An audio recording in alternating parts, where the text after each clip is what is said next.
From today's TMJ4. This is breaking news now on your side.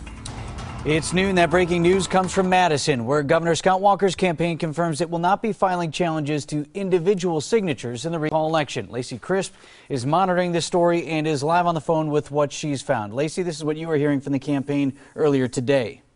Right, that's exactly right. They will not be challenging any signatures, but they will be filing legal paperwork with the Government Accountability Board. Now, this is a quote from Sierra Matthews, who is the spokeswoman for Governor Walker's campaign. She says, "We expect that because we have not given sufficient time to verify the signatures, the Government Accountability Board will adhere to Judge Mac Davis's ruling as they have publicly committed and will continue to take affirmative steps to remove duplicate, invalid, or fraudulent signatures in order to maintain integrity and fairness to the process." Now, in those legal documents, I have gotten a hold of those legal documents that they have filed with the Government Accountability Board.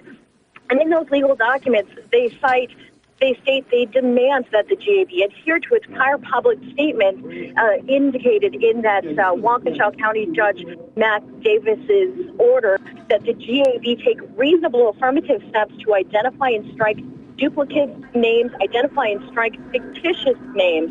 Now, the Friends of Scott Walker are also asking the Government Accountability Board to incorporate and verify the recall results. Now, if you remember, that's a third-party group that went before the GAB not too long ago saying they have already had a chance to go through all of the signatures and they were willing to turn over their findings to the GAB. But the GAB said they will not use that information, saying they needed that information to come directly from the governor's campaign. But what the Verify the Recall people told us was because they're nonprofits, they can't work directly with the governor's campaign.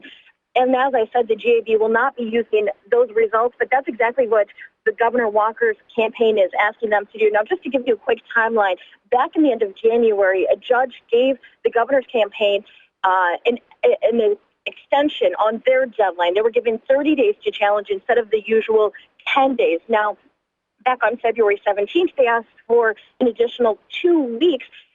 That request was denied, and at that time, they said they'd gone through about a third of the signatures and had found about a 15 to 20% error rate, and the judge said that's not enough for me to give you the additional time. But as I said before, the Friends of Scott Walker campaign are asking the GAB to look at the Verify the Recall findings on their behalf. Now, the Democrats are calling this a baseless legal whining and say they're looking forward to the recall election. Back to you guys in the studio.